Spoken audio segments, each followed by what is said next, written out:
Chers amis, bonjour. Nous sommes le mardi 5 mai 2026. Il est 10 heures. Quelques news de l'Arménie, de l'Artsakh et de la diaspora arménienne. En ce moment même, Nicole Pachinian, avec Ursula von der Leyen et Costa, est à Yerevan, justement, pour la signature d'un traité important entre l'Arménie et l'Union européenne. On en reparlera dans la journée. Voilà, mes amis, donc l'information principale, l'Arménie et l'UE, donc le rapprochement très fort. Voilà. Et hier, avec une quarantaine de chefs d'État qui étaient en Arménie. Et qui, aujourd'hui, donc il y a encore une partie qui est toujours en Arménie, dont Emmanuel Macron, qui a visité très tôt ce matin le mémorial de Zizana Gabert à Yerevan, hier soir.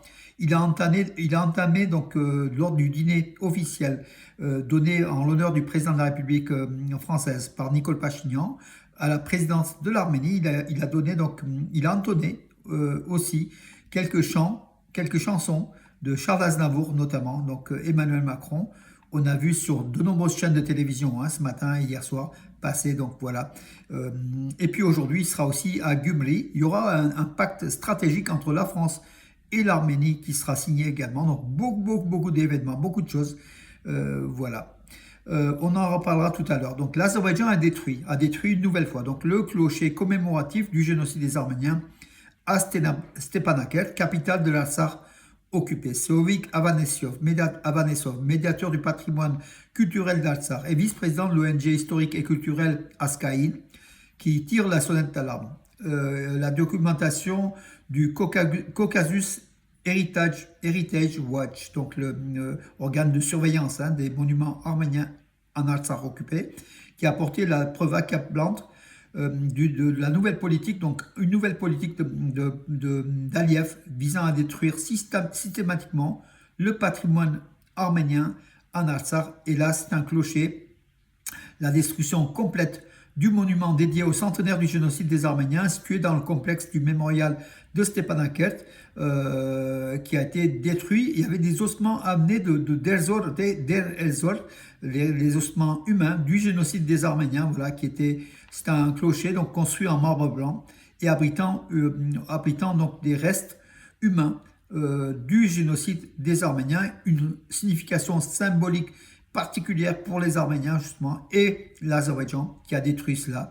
Donc une nouvelle fois, ça continue donc la destruction du patrimoine arménien en Artsakh occupé et le dictateur Aliyev s'en donne à cœur joie. Voilà, donc malgré ses déclarations de vouloir faire la paix, en tout cas, il détruit le patrimoine arménien en Artsakh. Les discussions du 8e sommet de la communauté politique européenne hier à Yerevan soulignent l'importance de la coopération régionale, c'est ce qu'a affirmé Nicole Pachinian. Voilà donc le président du Conseil européen Antonio Costa et le Premier ministre irlandais Michael Martin ont fait des déclarations finales aux médias à l'issue du 8e sommet de la communauté politique européenne. Voilà, ils ont aussi émis un terme poste à l'occasion. C'est l'Irlande qui va prendre la relève de l'Arménie.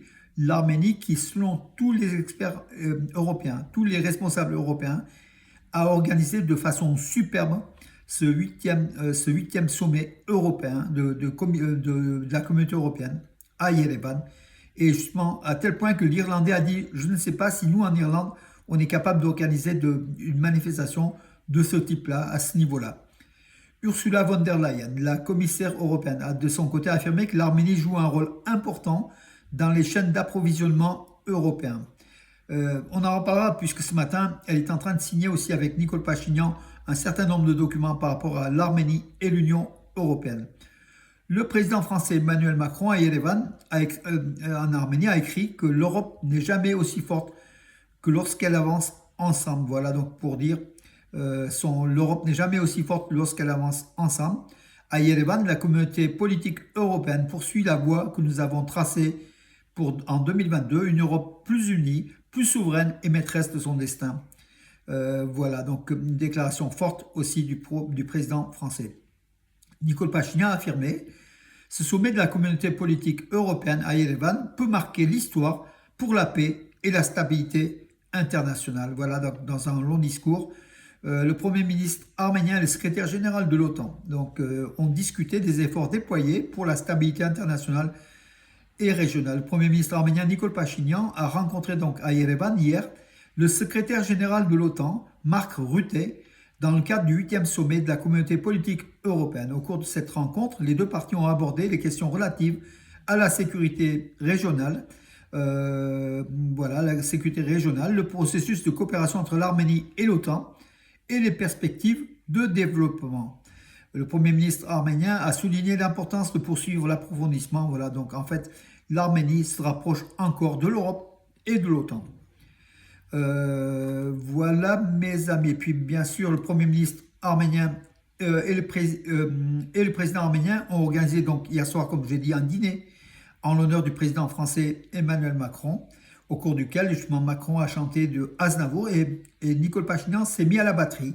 Voilà, donc c'est une amitié entre la France et l'Arménie qui est très forte. Et puis il y avait des représentations des représentants des Arméniens de France qui étaient à Yerevan, qui étaient invités donc à Yerevan avec Emmanuel Macron.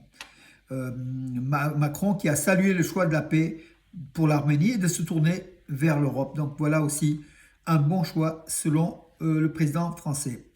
Comme je l'ai dit tout à l'heure, il a démarré la journée d'aujourd'hui en se rendant avec le président arménien Vakhtang Tchatcheryan au mémorial de Dzizanagapet à Yerevan. Voilà, donc la France a reconnu le génocide des Arméniens en 2001 et puis depuis quelques années, la France, le 24 avril, est déclarée en France comme journée nationale du génocide des Arméniens. Et c'est dans ce cadre-là, donc sous l'ère Macron, qui a été déclarée, et Macron donc rend ainsi hommage aux victimes du génocide de 1915. Voilà, Macron, oui, en visitant l'Arménie, il a chanté la bohème, et puis les feuilles mortes, hein, donc on a vu. C'est pas un grand chanteur, il faut quand même l'avouer, mais en tout cas, ça a fait le tour des médias. Pourquoi? Parce que c'est assez sympathique, ça fait rire, tout simplement. Il a rencontré aussi la communauté française, comme j'ai dit tout à l'heure, à Yerevan, lors d'un cocktail organisé avec le président et le premier ministre arménien, donc à Yerevan, dans une ambiance chaleureuse. Voilà, mon collègue Arat Oranian, président, donc le directeur de Nouvelles d'Arménie Magazine et coprésident du CCAF, ainsi que Murat Papazian, étaient présents. Je vois Terzian qui est là, des personnalités arméniennes connues, hein, donc de France, qui étaient présentes avec le président français, donc lors de ce voyage officiel, le voyage d'État en Arménie de Macron. Aujourd'hui, il va se rendre à Gubli, place Vartanians, après avoir signé sans doute un accord de partenariat stratégique avec l'Arménie qui est très attendu. Hein. Donc aujourd'hui, il se rendra à Gubli pour un concert d'amitié entre la France et l'Arménie. Et il fera aussi une déclaration, les deux hommes feront une déclaration de presse, Emmanuel Macron et Nicole Pachinian, voilà, figeant ces relations importantes.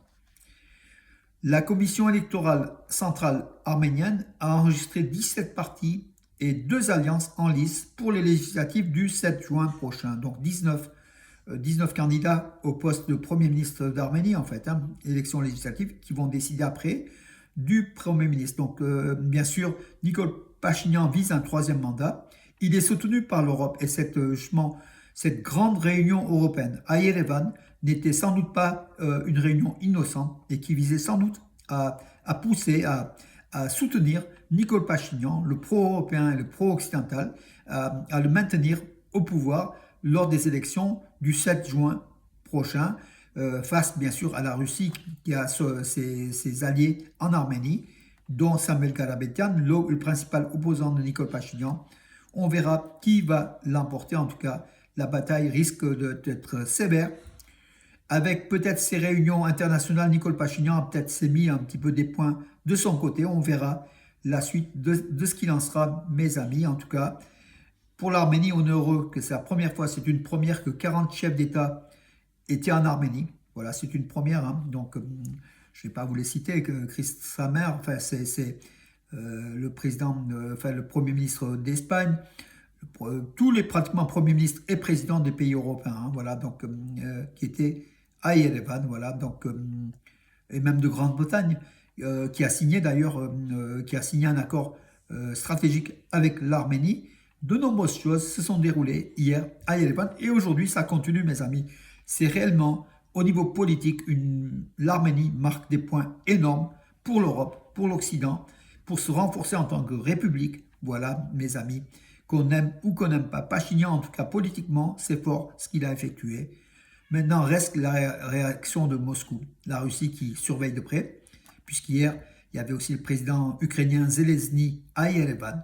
Et ça, c'est pas du goût de Poutine, bien évidemment. Hein, voilà. Avec tous les ennemis de Poutine qui étaient à Yerevan hier, on risque d'avoir des mesures de rétorsion de la part de Moscou contre l'Arménie. L'Arménie qui dépend, dont 80% de son économie dépend de la Russie. Donc voilà, on risque d'avoir un contre-coup économique sévère de la Russie. Mais politiquement, l'Arménie se libère de la tutelle russe. La Russie qui a trahi l'Arménie au niveau stratégie, on l'a vu donc lors de la guerre de l'Artsakh, on a vu en 2022 lorsque l'Arménie a demandé à la Russie, à l'OTSC de venir l'aider à déloger les soldats azéris qui s'étaient introduits en Arménie. Moscou n'a pas bougé. Voilà, une grande faute stratégique de Poutine qui a définitivement sans doute cassé le cœur des Arméniens, qui a les Arméniens maintenant décomplexés, se rapprochent de l'Occident, de l'Europe. L'Europe est la juste place des Arméniens. On est une population européenne, tant dans le physique que dans le cœur, en tout cas, que dans la mentalité. Voilà.